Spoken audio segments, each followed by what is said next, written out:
हो तो चलो ठीक है, फेसबुक आईडी तो सबकी ब्लॉक ही करवा दी, तो क्या देखेंगे, आईडी ब्लॉक करना फेसबुक की। दूसरा, जैसे कुछ भाई सर लोगों के अनुभवों से मेरा अलग अनुभव है, आप घोषित कर देना आज जाके कि आप आईएएस की तैयारी कर रहे हैं, तो कम से कम कुछ लोग जो आपके वेल विशर होंगे वो आपके लिए दुआएं करेंगे कि आप आईएएस की तैयारी कर रहे हैं। ठीक, जो आपके वेल विशर होंगे, घर वाले या कुछ फ्रेंड्स, तो दुआएं करेंगे। जैसे मेरे दोस्त मुझे आईएएस पहले से कहते थे, ठीक है, तो दुआएं करेंगे। कुछ लोग होंगे जो आप पे हंसना शुरू करेंगे, तो उनकी हंसी भी कई बार दूसरों की हंसी भी,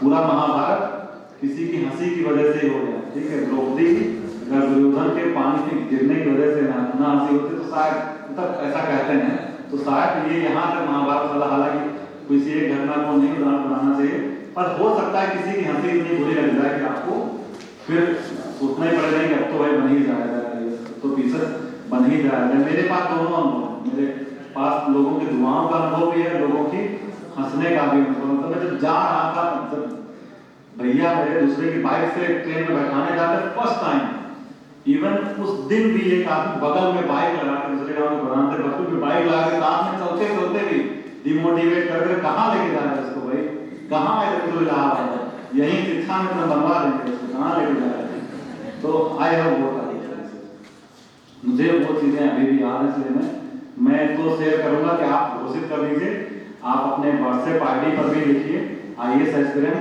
और आप अपने आप को दोस्तों में सब जगह अपना आईएएस एस्पिरेंट घोषित कर दीजिए। ये मैं आपको भरोसा दिलाता हूँ कि आप कर जाओगे, उसको सिंसियरली लगे रहोगे तो आप निकाल लोगे। क्योंकि मैं ऐसे ऐसे बच्चों को आपको मैं बता दूं कि जो शर्ट कभी इन नहीं की थी, सतीश खैर लड़का शर्ट कभी इन नहीं जिंदगी में की थी, पहली बार उसे इंटरव्यू देने को मिला तो मैं तो सर पकड़ लिया कि इसको तो हिंदी भी नहीं, खड़ी बोली भी नहीं बोल पाता, कि तो जैवे तैवे वाली भाषा बोल रहा था। तो पहला इंटरव्यू तो इसी में हो गया फेल। फिर उसको हमने कहा तुम साल भर अगले इंटरव्यू के लिए कम से कम खड़ी बोलनी बोलना सीख लो, तुम्हारा एग्जाम पास हो जाएगा। तो साल भर उसको हमने केवल खड़ी बोलने की ट्रेनिंग करवाई और वो जिला कृषि अधिकारी है अधिकारी, ठीक है। और जो लड़का एसडीएम क्वालिफाई हुआ वो ताला फैक्ट्री में, गोपाल शर्मा का इंटरव्यू आपको मिल जाएगा पढ़ने को, एक बार आप देखोगे, उसके माता पिता ताला फैक्ट्री में काम करते हैं। और जब वो सिलेक्शन उसका हुआ तो वो अपने घर पर लोगों को इसलिए नहीं बुला के मिठाई खिला सकता था कि उसके घर में सिर्फ एक कमरा था, इसमें उसकी 2 बहनें भी रहती थी, इसलिए वो किसी को घर पे भी नहीं जाके मिठाई खिला पाता था। इस लेवल के बच्चे भी क्वालिफाई नहीं है।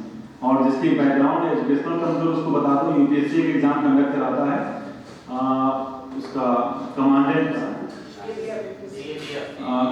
एग्जाम, क्या बोलते हैं एग्जाम का नाम, असिस्टेंट कमांडेंट का एग्जाम कंडक्ट करवाती है, जो अच्छा खासा एग्जाम होता है। मतलब एक प्रमोशन के बाद लगभग आईपीएस का कैडर, आईपीएस कैडर की पोस्ट उसको मिल जाती है, मतलब एक स्टार और एक अशोक की लाख वाला पद उसको मिल जाता है, ठीक है।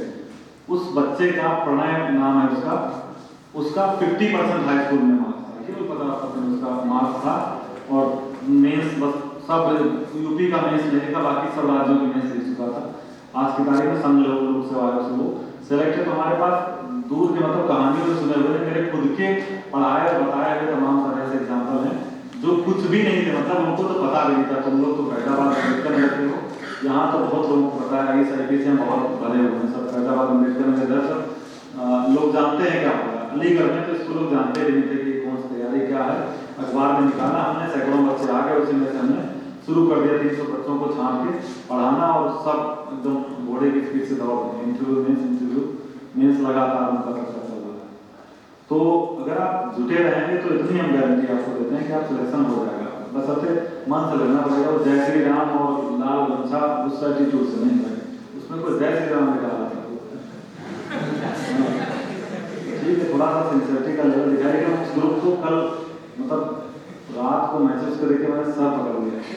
आपको यकीन नहीं होगा कि मैं जब कोचिंग जिसे मैं शुरू करता था उस ग्रुप में सिर्फ और सिर्फ मेरे मैसेज आते थे। वैसे आप लोगों ने थोड़ा देख लिया है चेहरा मेरा, तो शायद आप लोग कनेक्ट कर पाओगे तो ग्रुप में कुछ अनसन डालने से बचोगे।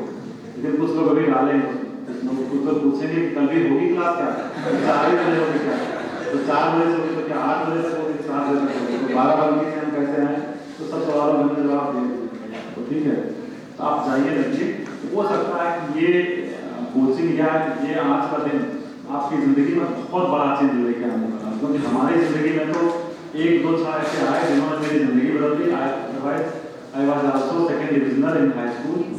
और उसके बाद फिर हाई स्कूल में सेकेंड डिवीजन आया, उसके बाद फिर पलट के मैंने नहीं देखा, फिर बहुत दुख हुआ सेकेंड डिवीजन आने का। तो उसके बाद लगा कि यार इतने के लिए तो हम नहीं बने हैं, हमें इससे ज़्यादा चाहिए। फिर उसके बाद फिर हमने एक कदम बढ़ाया तो ईश्वर ने 2 सीढ़ियाँ हमारे सामने कर दी कि तुम एक सीढ़ी में तुम 2 सीढ़ी चढ़ो, तुम्हें क्यों चढ़ोगे।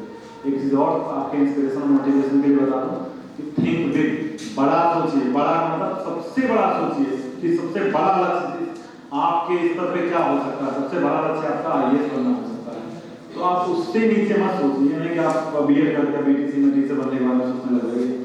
सबसे बड़ा सोचिए तो कम से कम कुछ तो मिलेगा आपको। उसका उदाहरण ये है कि मतलब सबसे बड़ा सोचिए और ईश्वर से सबसे बड़ी चीज के लिए मांगिए। जब भी ईश्वर के सामने जाए घिराइए नहीं, लेकिन कम से कम इतना जरूर है सर, मतलब हे ईश्वर, अगर मैं इस पद के लिए सही हूं तो मुझे इस पद पर सुशोभित करिए, उसके लिए जो करना हो मैं करूंगा। बिल्कुल इसका उस तरह से उदाहरण हो कि आप अपने पिता से जब आप 100 रुपए मांगोगे, 4 बार मांगोगे, 8 बार मांगोगे तो 10-20-30 रुपए तो मिल ही जाएंगे, कभी कुछ हो तो 100 रुपए भी मिल सकते हैं। उसी तरह से भाई ईश्वर के यहाँ भी कॉन्सेप्ट चलता है। आपको ऐसा कभी नहीं होगा कि ईश्वर से आपने मांगा नहीं, तैयारी नहीं कि आपको जबरदस्ती पकड़ के IAS बना दिया जाए, ऐसा कभी हो सकता है क्या? तो आपको बड़ा सोचना पड़ेगा, बड़ा मांगना पड़ेगा, तभी ईश्वर के दरबार से बड़ा मिलने की उम्मीद रहेगी, नहीं तो कुछ नहीं मिलेगा। अगर मैं सीतापुर लखीमपुर से ट्रेन पकड़ के इलाहाबाद नहीं आया होता, यहाँ तैयारी नहीं शुरू किया होता, तो क्या मैं अपने आप बन जाता IAS या PCS? कुछ भी नहीं बनता। तो उसी तरह से आपके साथ भी आप कुछ बड़ा करने की सोचिए, तो कम से कम कहीं न कहीं तो अटक कुछ ना कुछ तो आपको जरूर मिलेगा, ठीक है। तो चलिए आप सबों को शुभकामनाएं, हो सकता है कुछ बेहतर परिवर्तन आपको जीवन में। बाकी मैं आप लोगों की गुजराती की क्लास में लिया करूँगा, और स्वप्निल नाम, हाँ सॉरी मैं बिल्कुल बता गया, मैं चूँकि मैं भी कल ही आपसे मिला हूँ। स्वप्निल नाम है आपका, स्वप्निल आपको हिस्ट्री भी गाइड करेंगे। इसमें हम लोग जो यूनिवर्सिटी के आपके कॉलेज के भी जो अच्छी फैकल्टी है, क्योंकि कुछ चीज़ों में हो सकता है वो फैकल्टी तो वो वही विषय पढ़ा रहे हैं, हम लोग तो जर्नलिस्ट हो गए, वो पूरा स्पेशलिस्ट है उस विषय के, तो जहाँ हमें लगेगा कि बहुत स्पेशलिस्ट की जरूरत है, वहाँ उन लोगों को भी इन्वाइट करेंगे इसमें क्लास लेने के लिए, ठीक है। तो मिलते हैं, चलिए कल हो सकता है आपको स्वप्निल मिले, परसों फिर हम आपसे मिलेंगे, सप्ताह में 1 या 2 दिन मैं आपसे जरूर मिलूंगा, ठीक है। Thank you.